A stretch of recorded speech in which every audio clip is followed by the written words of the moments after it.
TZ24 TV నేను మీ దివ్య. యువతతోనే దేశ అభివృద్ధి సాధ్యమవుతుందని అడిషనల్ కలెక్టర్ రాహుల్ రాజ్ అన్నారు. బుధవారం బెల్లంపల్లి తెలంగాణ సాంఘిక సంక్షేమ గురుకుల బాలికల కళాశాల ప్రిన్సిపల్ స్వరూప ఆధ్వర్యంలో జరుగుతున్న జోనల్ స్థాయి సైన్స్ ఫేర్ ముగింపు కార్యక్రమానికి ముఖ్య అతిథిగా జిల్లా అడిషనల్ కలెక్టర్ రాహుల్ రాజ్ పాల్గొని వైజ్ఞానిక సాంకేతిక ప్రదర్శనలను వీక్షించారు. ప్రిన్సిపల్ ఆర్సీఓ పుష్పగుచ్చం అందజేసి ఘనంగా స్వాగతం పలికారు. విద్యార్థుల నృత్యాలు అలరించాయి. ఈ సందర్భంగా రాహుల్ రాజ్ మాట్లాడుతూ గురుకుల విద్యాలయాల సంస్థ విద్యార్థులు భవిష్యత్తుకు బాసటగా నిలిచిందని, క్రమశిక్షణ గల విద్య, భవిష్యత్తుకు మంచి వాతావరణం, ఉపాధ్యాయుల పర్యవేక్షణ అభినందనీయమన్నారు. సైన్స్ ఫేర్లో ఉపాధ్యాయులు చాలా శ్రమించారన్నారు. జోనల్ స్థాయిలలో వైజ్ఞానిక ప్రదర్శన కనబర్చిన 18 మంది విద్యార్థులకు బహుమతి ప్రదానం చేశారు.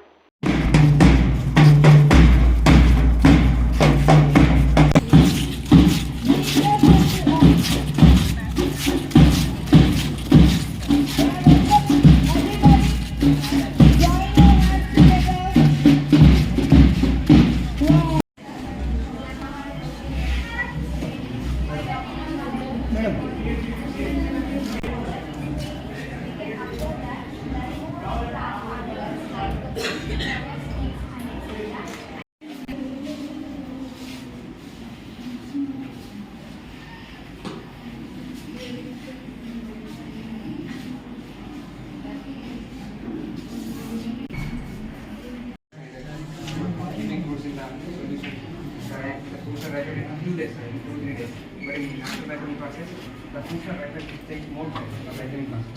We need 20 years, 30 years, we are suffering from our system. We are taking the disease nowadays happening. We are suffering with lot of disease due to intaking of I see this very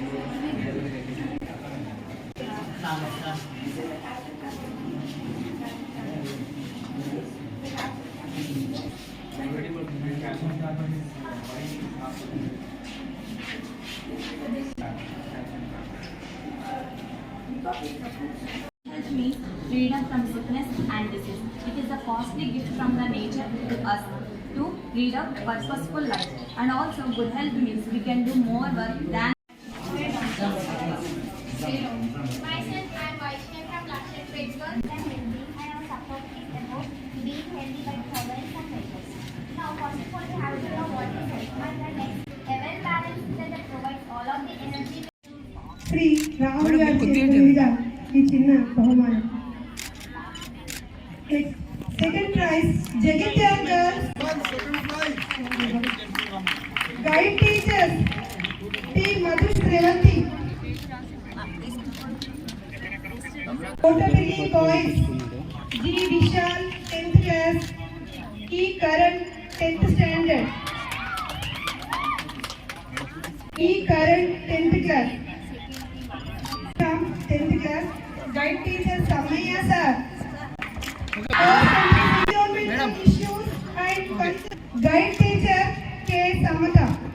Class K Krishna Teja 8th, CH Ramesh guide teacher. And conservation 3rd place.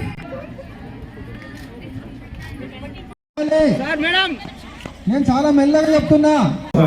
కొన్ని చూసాను కూడా, పిల్లలు చాలా సృజనాత్మకంగా, అంటే వాళ్ళు just books లో చదువుతున్నది, లేకపోతే వాళ్ళు సైన్స్ టీచర్స్ సజెస్ట్ చేసి ఇది చేయండి అని చెప్పడమే కాకుండా పిల్లలు కూడా ఆలోచిస్తున్నారు.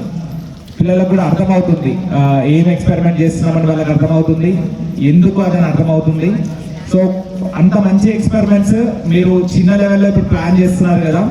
ఇప్పుడు ప్రైజ్ వచ్చినా రాకపోయినా మీ ఎక్స్పెరిమెంట్ పైన మీకు నమ్మకం ఉండి ఇది మా గ్రామంలో చేయొచ్చు, లేకపోతే మా స్కూల్లో కూడా చేయొచ్చు, మా పట్టణంలో చేయొచ్చు అన్న కాన్ఫిడెన్స్ మీకు ఉంటే మళ్ళీ వెళ్ళిన తర్వాత ఒకసారి మీ సైన్స్ టీచర్స్తో, మీ ప్రిన్సిపల్స్తో కూర్చోండి. సరే ఈ ఎక్స్పెరిమెంట్ మనము చిన్న టేబుల్ పైన అంటే డిస్ప్లే చేశాం కదా, అది ప్రాక్టికల్గా పాసిబుల్ అవుతుందా? 2-3 స్కూల్ వాళ్ళు ఒక రోడ్ అంటే వాళ్ళు నిజంగా ఒక రోడ్ ఎక్స్పెరిమెంట్ చేశారు, నిజంగా వాళ్ళ స్కూల్లో ఆ రోడ్ వేసారంట. సో అట్లా ప్రాక్టికల్ గా ఏమైనా పాసిబుల్ అయ్యేటట్టు ఫస్ట్ మీ స్కూల్లో ఇంప్లిమెంట్ చేయగలిగేటట్టు ఉంటే అట్లా ప్రాక్టికల్ గా వర్కౌట్ చేయండి. మీ ప్రిన్సిపల్స్ నుంచి కానీ మీ వీళ్ళతో మనకు తీసుకుని నిజంగా చేయొచ్చు అంటే, ఒకటి ఇప్పుడు చెత్త మన ప్రతి దగ్గర చెత్త ఉంటుంది. మాకు మున్సిపాలిటీస్ లో పెద్ద పెద్ద డంపింగ్ యార్డ్స్ ఉంటాయి, అక్కడ నుంచి చిన్న ఎలక్ట్రిసిటీ తయారు చేయొచ్చని ఒక ఎక్స్పెరిమెంట్ చేశారు. ఇంకొకటి ఒక రోడ్ అంటే ప్రతిసారి వర్షం పడితే ఆ రోడ్డు పాడవడం కానీ చిత్తడివ్వడం కానీ యాక్సిడెంట్స్ అవ్వడం కానీ జరుగుతున్నాయి. మేము తయారు చేసే రోడ్డు వాటర్ పడితే ఆ వాటర్ లోపలికి ఇంకిపోయి గ్రౌండ్ వాటర్ కూడా పెరుగుతుంది అని ఒక ఎక్స్పెరిమెంట్ చేశారు. ఇట్లా ప్రాక్టికల్గా నిజంగా అట్లా చేయగలుగుతాం, మనము ఇంప్లిమెంట్ చేయొచ్చు. మన స్టేట్లో ఎక్కడ లేదు, కొద్దిగా బడ్జెట్ అవుతుంది, అయినా మనం చేయగలుగుతాం. అంటే బడ్జెట్ కూడా విల్ ట్రై టు అంటే డిస్ట్రిక్ట్ కలెక్టర్ గారికి చెప్పి కొద్దిగా బడ్జెట్ కూడా మనం తీసుకొని చేయొచ్చు అనుకుంటే చేద్దాము. సో 10 జిల్లాల్లో అంటే మన ఓన్లీ మంచిర్యాలనే కాదు, పక్క జిల్లాల్లో వాళ్ళు కూడా మంచి ఎక్స్పెరిమెంట్ చేశారు. అక్కడ కూడా ప్రాక్టికల్ అంటే అంటే అక్కడ కలెక్టర్స్తో కానీ అడిషనల్ కలెక్టర్తో కానీ నేను మాట్లాడగలుగుతాను.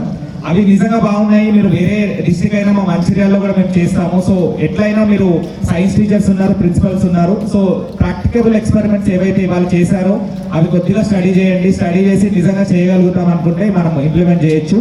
సో ఇట్లాంటి పార్టిసిపేట్ చేస్తారు కాబట్టి కొన్ని అంటే ఒక్కటి సజెషన్ ఏంటి అంటే మంచి ఎక్స్పెరిమెంట్ చేస్తున్నారు, దానికి సబ్గా ఒక 4-5 క్వశ్చన్స్ ఎక్స్ట్రా సైన్స్ టీచర్స్ వాళ్ళని ప్రిపేర్ చేయించండి.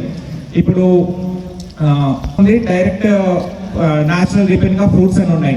సో ఇప్పుడు కాల్షియం కార్బైడ్ తో రిపెనింగ్ చేస్తున్నామని వాళ్ళు చెప్తున్నారు. అసలు కాల్షియం కార్బైడ్ ఎందుకు వాడతారు, దాన్ని వాడడం వల్ల వచ్చే నష్టాలు ఏంటి, ఇట్లా 2-3 సబ్ క్వశ్చన్స్ ఎందుకు అన్న సబ్ క్వశ్చన్స్ వాళ్ళకు మీరు చెప్తే అంటే వాళ్ళకు కూడా మంచిది. ఎవరైనా జడ్జెస్ నెక్స్ట్ క్వశ్చన్ చేసినప్పుడు వాళ్ళు సరిగా చెప్పగలుగుతారు. కాబట్టి I request principals and science teachers ఇది ఒక్క విషయంలో కొద్దిగా 2-3 సబ్ క్వశ్చన్స్ వాళ్ళకు మీరు వేసి వాళ్ళ ఆన్సర్ చెప్పగలిగేటట్టు ఉంటే ఖచ్చితంగా మన కాళేశ్వరం జోన్ కానీ మంచిర్యాల జిల్లాలో ఉన్నాయి స్టేట్ లెవెల్లో కూడా ప్రైజెస్ వచ్చే అవకాశం ఉంటుంది. All the best everyone.